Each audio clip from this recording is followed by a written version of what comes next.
Welcome to Film Freaks. This is Justin Llewellyn. And Eddie Williams.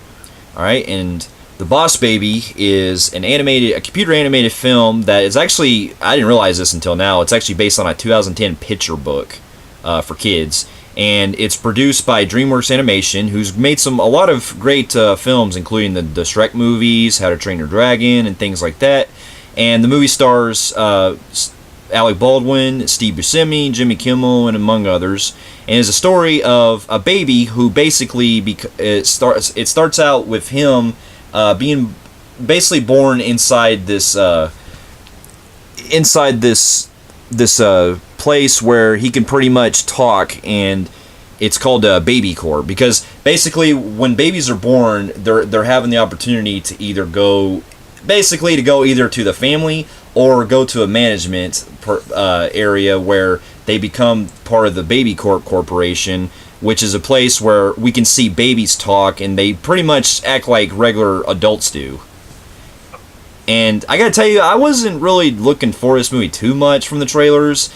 I just thought that from what it looked like it was going to be something that's very, it looked like it was very, more geared for, little kids that were more like 5 or 6. So I wasn't really looking for this movie too much, but I figured, checking it out because of the premise of it, and because I like the idea of this, based on some of based on what I've seen on the trailers, it got me kind of curious. So yeah, I was kind of curious myself. I'm not saying I don't hate, I love kid movies. I go see them a lot, but majority of these kids DreamWorks type movies, if I don't really have my kids with me, these are the type of films I generally wait until video to watch. But I thought, because we're really wanting to check a lot of them out, I thought it'd be a good show, especially when you went up there and found out they were actually doing it in 3D. yeah, and I was actually surprised this was in 3D, because from the trailers, now keep in mind, I've seen a lot of previews in 3D, and I didn't even realize until recently, when I was actually going to go check it out, that it was in 3D. I was like, oh, really? That's in 3D? I didn't even hear any promotion for it. And, mostly the mostly 3D films that me and you go check out are generally PG-13 movies and R-rated films, so we don't get this trailer, ever. And when you go and see rated R movies and stuff. So we didn't even know it was in 3D. That's what I'm saying, yeah. And it wasn't even fucking promoting the 3D.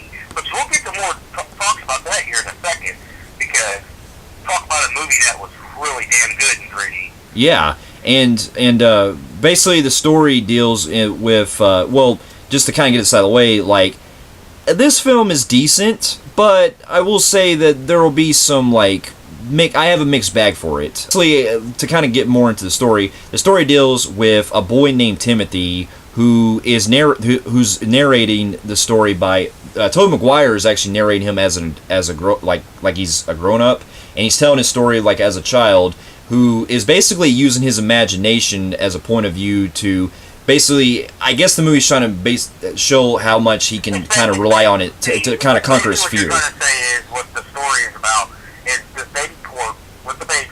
He is actually, it's like, they're growing up in this world. So when you're in this world in Baby Corp, they're pretty much, they're at war with another corporation who makes pets. And basically the babies rely on the world taking babies are the cutest, and if their numbers go down, they're going and people are starting to really think that pets look more cuter than babies, then they can end up going out of business, and pretty much these baby corps won't exist, and all the babies will just keep going to families.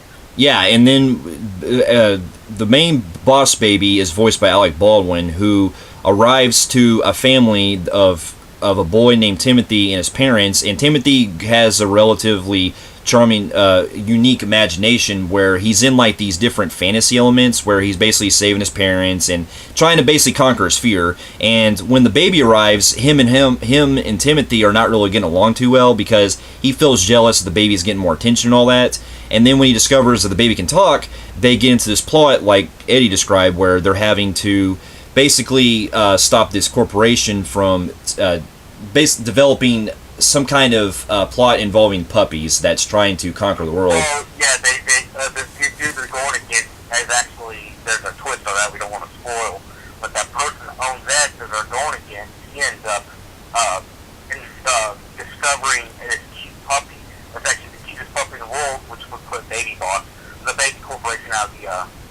Yeah, and then as the movie progresses, we got to see a lot of the dynamic between Timothy and the Boss Baby, and I'll say that for my pros to the movie, I did really like Alec Baldwin's performance as the Boss Baby. I thought that he was very charismatic as he was very charismatic. He had a lot of quick timing with his lines, and I really liked the banter with him back and forth with the boy who was voiced by a kid named Miles Bakshi, and I thought he was pretty good too. I liked their banter they had back and forth throughout. I did love their banter too, but like you said, the performances were great in some. I did like the people that voiced their characters. I will like to say, I did say this before, now I want to say it again, that believe it or not, I was actually blown away with the fucking 3D. Yeah, the 3D.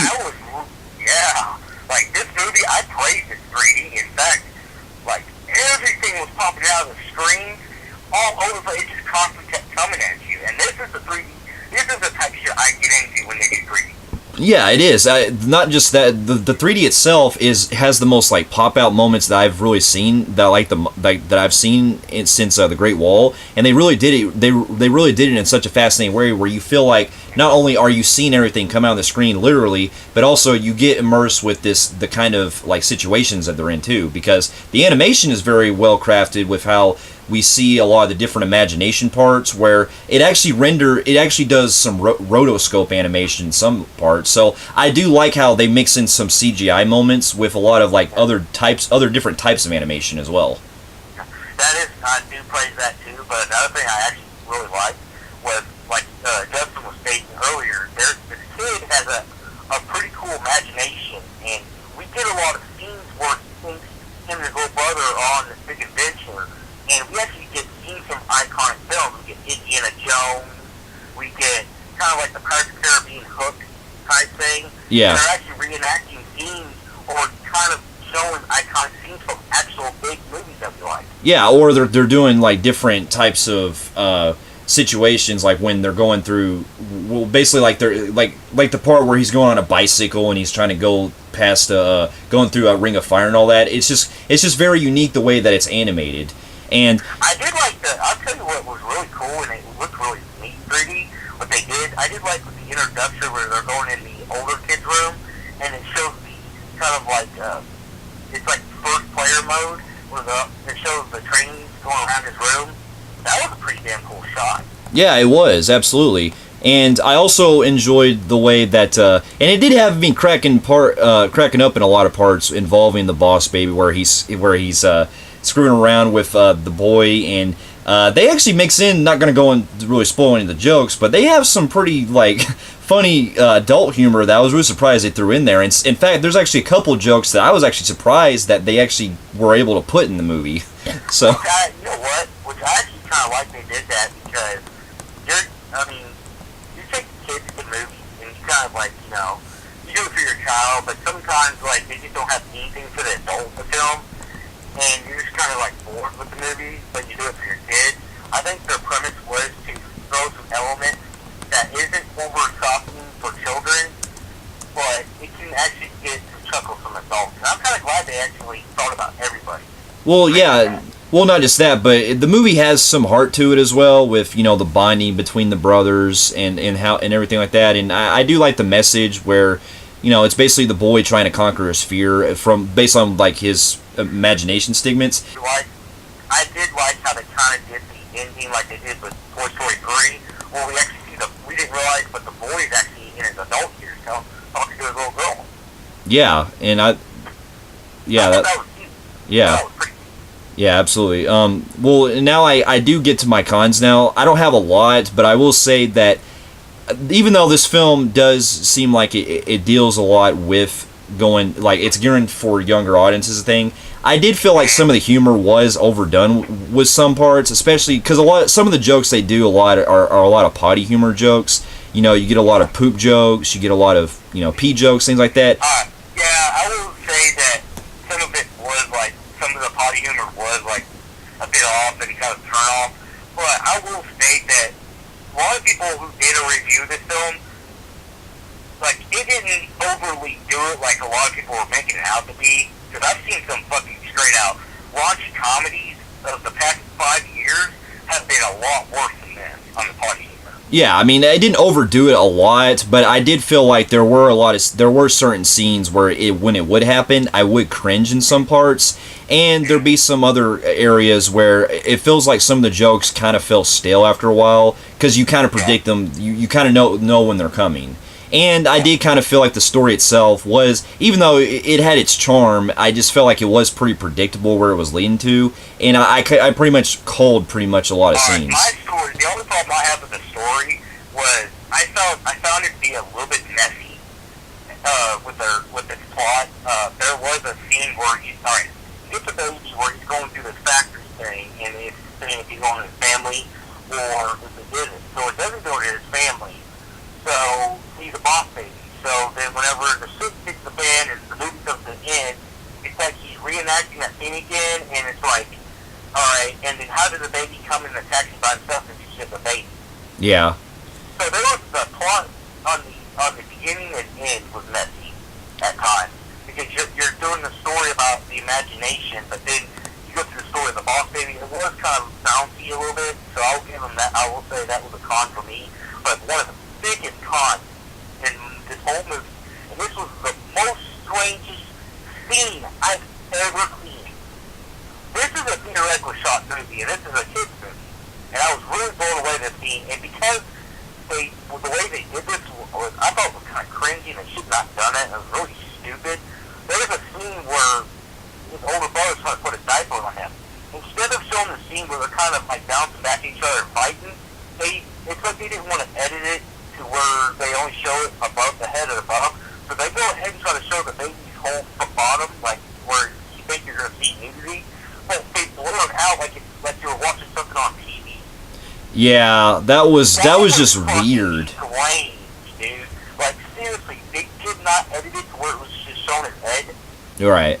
Well. So I can't bash it too hard because I would like to see something more of that, so you don't see something too kiddish that you get bored with. But that whole scene was just like, instead of like cutting the scene where it just shows his head like most cartoons do, they went ahead and showed the whole body, but they blurred it out like you were watching something off of TV. Yeah. And it was really weird. Why would you do that? That was pretty stupid. Like they did that. So Yeah. I do gotta complain about that one because that was like the most honest thing I've seen on ever in my theater time. It was like what the fuck? Yeah. But overall, though, I will say that The Boss Baby, it's a decent film. It's certainly not as bad as what people have been making it out to be, at least from like a critical standpoint. I mean, it's definitely probably one of my, based on, because I've only seen like a handful of DreamWorks films. It's definitely not like as good as like say some of the other ones, like the Madagascar ones, the Shrek movies and things like that. But it's still tolerable. You know, it still has its. It's still doable. I mean. It was really enjoyable. I mean, it's not like severely enjoyable, but it was something I would own, especially in 3D, because I will say I was really into it. I think 3D was like its best thing. It was. The whole film. And it's cool if you have kids. It's pretty cool. Yeah, it is. So I will say that, you know, it's something that I would probably own if I watched it in 3D again. But overall, though, with that, I'm going to give The Boss Baby a 6 out of 10. I'm going to give The Boss Baby a 7.5 out of 10. Fair enough. What did you guys think? Thank you so much for listening to our review of The Boss Baby. And for those of you who have seen it, comment below on what you thought of it. And if you guys like what you see here, you can check out more of our reviews. And we'll be seeing you in our next one. We'll see you later.